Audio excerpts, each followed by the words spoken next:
జిల్లా గూడూరు ప్రభుత్వ ఆసుపత్రి వద్ద ఏడుకొండల మృతిపై ఉద్రిక్తత పరిస్థితులు నెలకొన్నాయి.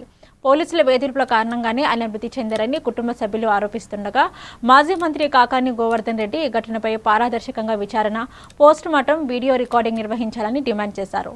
న్యాయం జరిగే వరకు బాధిత కుటుంబానికి అండగా ఉంటామని, పోస్ట్ మార్టం అనంతరం మృతదేహంతో మనుబోలు పోలీస్ స్టేషన్ను ముట్టడిస్తామని ప్రకటించారు. ఆంధ్ర రాష్ట్రంలో చంద్రబాబు నాయుడు ముఖ్యమంత్రి అయిన తర్వాత, కూటమి ప్రభుత్వం అధికారంలోకి వచ్చిన తర్వాత ప్రజలకు సంబంధించినటువంటి ప్రాణాలు గాలిలో కలిసిపోతున్నటువంటి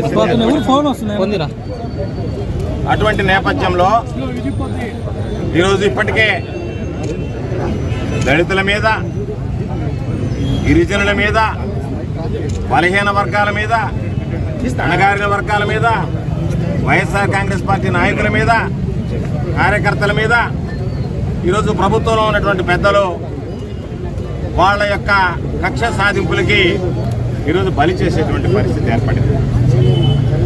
దానిలో భాగంగా ఈరోజు మనుబోలు మండలానికి సంబంధించినటువంటి చిరుకుమూడి గ్రామవాసిని ఏడుకొండలు అనేటువంటి వ్యక్తిని మనుబోలు పోలీస్ స్టేషన్లో నిర్బంధించి మనుబోలు పోలీసులు అతని మీద థర్డ్ డిగ్రీ ప్రయోగించి ఈరోజు అతను ప్రాణాలు కోల్పోయేటువంటి పరిస్థితికి తీసుకొచ్చారు. బయటకు తీసుకొచ్చి ఆసుపత్రికి తీసుకురాకుండా పోలీసులకు సంబంధించినటువంటి ఉన్నతాధికారులతో మాట్లాడారా, తెలుగుదేశం నాయకులతో మాట్లాడారా, ఎవరితో మాట్లాడారో తెలియదు, కానీ దాదాపు 6 గంటల ప్రాంతంలో ఇక్కడికి చేర్చారు. అంటే మనిషిని పట్టుకున్న తర్వాత అతను అపస్మారక స్థితిలో ఉంటే ఇక్కడికి తీసుకురావడానికి 1 గంట సమయం లోపల పడుతుంది.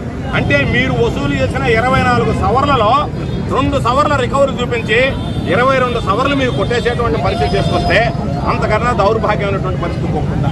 అక్కడ పాపం వాడు చెప్పారు, రమేష్ అని ఒక కానిస్టేబుల్ ఉన్నాడంట. అక్కడ పోయిన ఆయన్ని అతను అనేటువంటి మాట ఏంటంటే, వైసీపీ నా కొడకలకి ఏం పనిరా ఇక్కడ అని అన్నాడంట. ఆయనకి ఎంతమంది కొడుకులు పుట్టున్నారో నాకు తెలియదు.